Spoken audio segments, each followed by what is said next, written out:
लाङटाङ गाउँ लाङटाङ हिमालको दक्षिणी काखमा बसेको छ। यस गाउँको तल्लो भेगमा नयाँ बस्ती बसेको थियो। यो बस्ती मूलतः पर्यटकलाई सेवा दिन बसेको हो। 17 वर्ष अघि यहाँ पर्यटकको घुइँचो थियो। हिजो राति बास बसेका पर्यटकका कामदारहरू पाल उठाएर यहाँबाट हिँड्ने तयारी गर्दै थिए। यहाँका हरेक होटलमा पर्यटक बसेका थिए।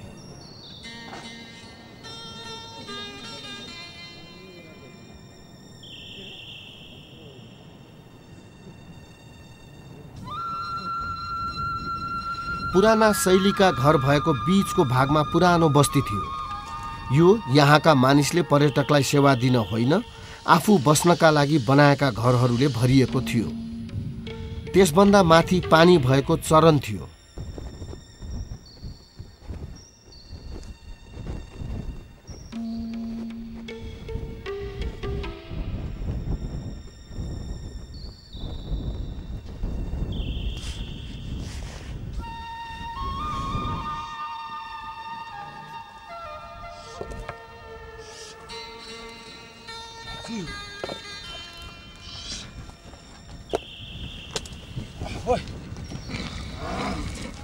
अझ माथि डाँडामा खेती गरिएको थियो। वैशाखको सुरुमा यहाँ करुका टुसा पलाइसकेका थिए।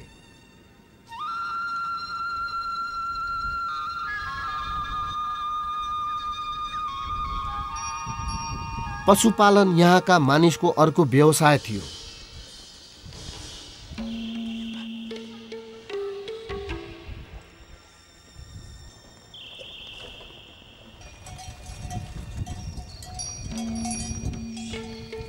हिउँ छल्न हिउँदमा तल झरेका चौरी वैशाखको सुरुमा लाङटाङ गाउँ आइपुगेका थिए। 2013 सालतिर लाङटाङ भन्दा अलि पूर्वको खर्क क्यान्जिङमा नेपालको पहिलो चीज कारखाना स्थापना भएपछि किसानको चौरीको दुध कारखानाले किन्ने गरेको छ। लाङटाङ गाउँभन्दा तल यी चौरीको राम्रो चरन थियो। अलिअलि डुङ्ग्यान भए पनि यस चरणमा केही दिनका लागि चौरीलाई पुग्ने घाँस थियो।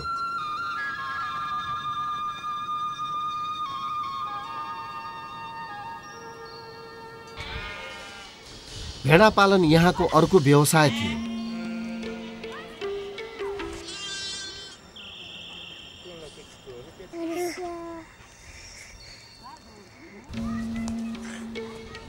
यस गाउँको पारीपट्टि पर्खाल जसरी ठाडो भएर ठडिएको पहाडमा पतझड सल्लोको जङ्गलले ढाकेको थियो।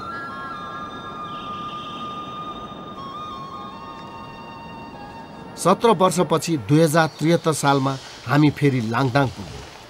यति बेला पुरानो लाङटाङ भेटेनौँ।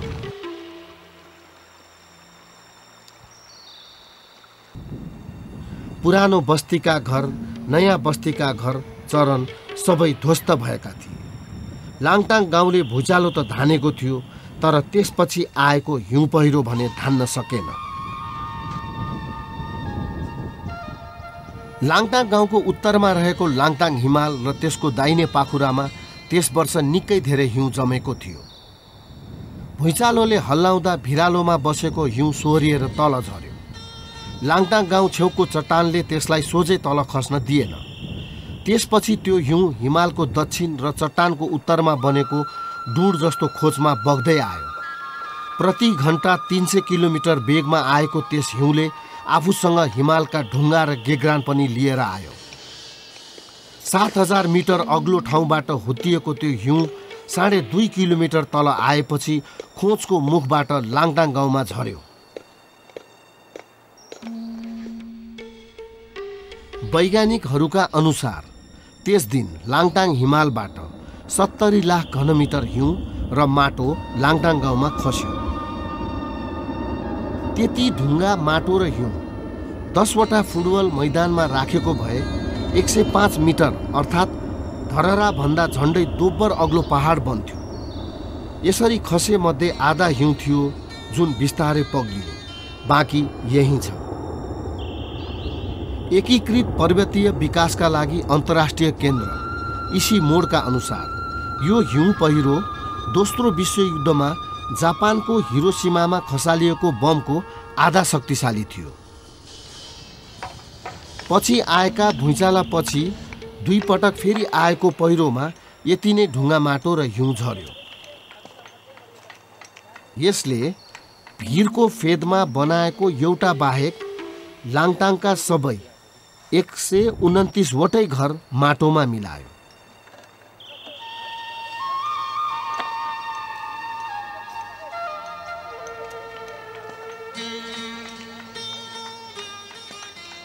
नयाँ बस्तीका कति घर, अस्पताल, जलविद्युत गृह कति हो कति फिट मुनि पुरिए।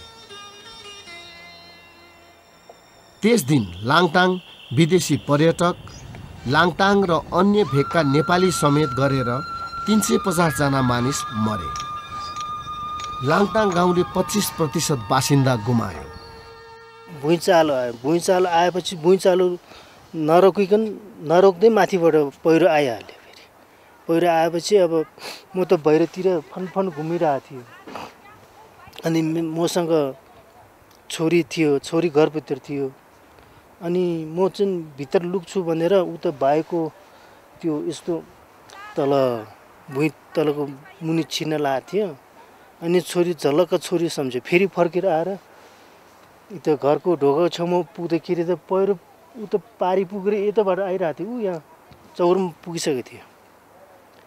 अनि भाग्ने ठाउँ छैन। फेरि भित्र पसेर अनि यस्तो अब यस्तो पार्टिसन थियो। पार्टिसन भित्रमा यसरी ट्रान्सफर भइसक्यो। अनि के एकदम कालो भयो। त्यो एकदम आँखै नदेख्ने गरी त्यसरी कराएको थियो कि होसमै नहुनु छ।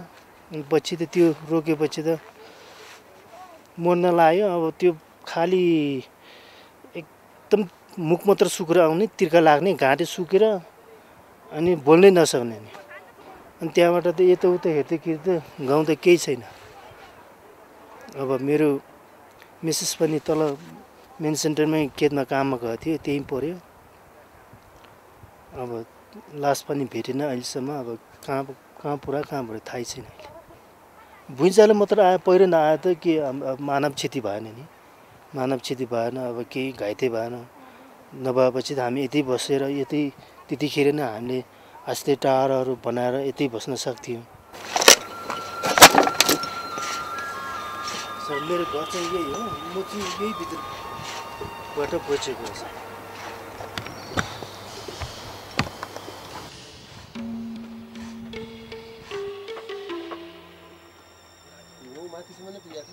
यो हिउँ पहिरो लाङटाङमा रोकिएन। यहाँबाट पारिपट्टि गएर पहाडको टुप्पोसम्म पुग्यो। त्यस पहाडमा ठोकिँदा पनि हिउँ पहिरोको मत्थर भएन। त्यहाँबाट भिरै भिर पश्चिमतिरको ओह्रालो धेरै तलसम्म झर्यो। त्यस भिरालोका ठुल्ठुला रुखलाई हावाहुरीले मकै लडाए झैँ लडाइदियो। एकदम छेद भनेको हाम्रो यो लाङटाङ मात्र। एकदम हामी त यहाँ त के छैन नि। यहाँ एकदम क्षति भयो नि। यहाँ मान्छेदेखि सम्पत्तिदेखि अब हामी त यहाँ के छैन, जोकी गरेर बसेछ। अब 130 घर दूरी थियो यहाँ। यो लाङटाङ गाउँ, यो पुरानो गाउँ हो, तलदेखि त्यहाँसम्म 130 घर दूरी सबै अब अहिले क्लस गरिदिएछ। यहाँको दोस्रो ठुलो व्यवसाय याक र चौरी पालन हो। तर अहिले धेरै जसो चरण बगर भएकाले याक र चौरीले कताकति खोजेर घाँस खानु परेको थियो। भुइँचालो गएको वर्ष दिनमा हिउँ पहिरोमा परि मृत्यु भएकाहरूको सम्झनामा यहाँका मानिसले मानी बनाएका थिए। यसमा मृत्यु भएका सबैको नाम, ठेगाना, लिङ्ग लेखिएको छ। उनीहरूलाई श्रद्धाञ्जली दिन हामीले पनि यो मानी घुम्यौं।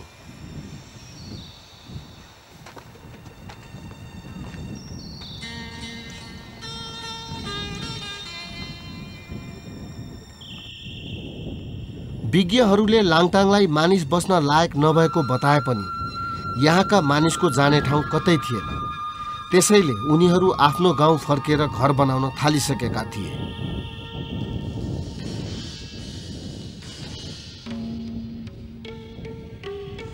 लाङटाङको अवस्थाले नराम्रो बनाएको भारी मन लिएर हामी क्यान्जिङतिर लाग्यौं। हामी समुद्रबाट 3000 मिटर भन्दा अग्लो ठाउँमा आइपुगेका छौं। त्यसैले अब रुख बुट्यान कम मात्र देखिन्छ। यस उपत्यकाको विशेषता के छ भने यसका डाँडाको उत्तरी पाखोमा जंगल छ भने दक्षिणी पाखोमा मान्छेको बस्ती।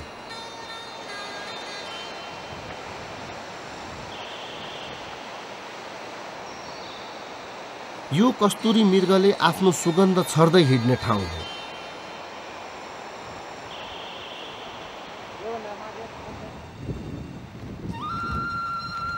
यी मानिस लाङटाङदेखि कहिले हाम्रा पछि हुन्छन्, कति हाम्रा अघि। क्यान्जिङमा घर बनाउँदै छन् कि क्या हो? झन्डै 4000 मिटरको उचाइमा रित्तो ज्यान पनि हिँड्न गाह्रो हुन्छ। भारी बोकेर झन गाह्रो। जस्ता पाताको यो पोको भित्र उनले सामान राखेका रहेछन्। बाटोमा खस्यो कि भनेर हेरे।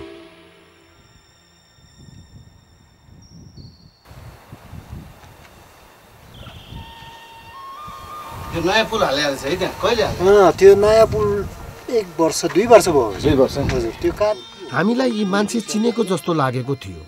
उनलाई त हामीले 17 वर्ष पहिले मरेको निगालो खिचेको समेत याद रहेछ। पहिले आउँदा हामी लाङटाङमा उनको होटलमा बसेका थियौँ।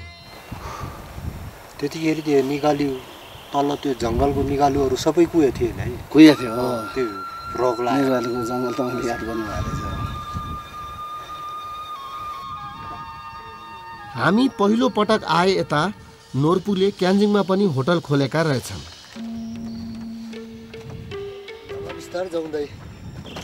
उनको त्यो होटल 2072 सालको भुइँचालोपछि आएको हिउँ पहिरोले भत्काइदिएछ। त्यही घरको छाना छाउन उनले यो जस्ता लाङटाङबाट ल्याएका रहेछन्। पहिले आउँदा हामीले यत्रो विधि ढुङ्गा यहाँ कसरी आयो होलान् भनेर यादै गरेका रहेनछौँ। यसपालि लाङटाङको अवस्था देखेपछि चाहिँ हामीलाई लाग्यो यी ढुङ्गा पहिले आएका हिउँ पहिरोले ल्याएको हुनुपर्छ। नोर्पुको लाङटाङको होटल हिउँ पहिरोले बिगारिदियो। हेलो। आज बिहान लाङटाङमा हामीले 17 वर्ष अघि हामी बास बसेको नोर्पुको होटल कता थियो होला भनी अनुमान गर्न खोजेका थियौँ। पत्तो पाउन सकेनौँ। 3 पटक आएका हिउँ पहिरोका खातमुनि कता हो कता तल पुरिएको हुनुपर्छ उनको होटल।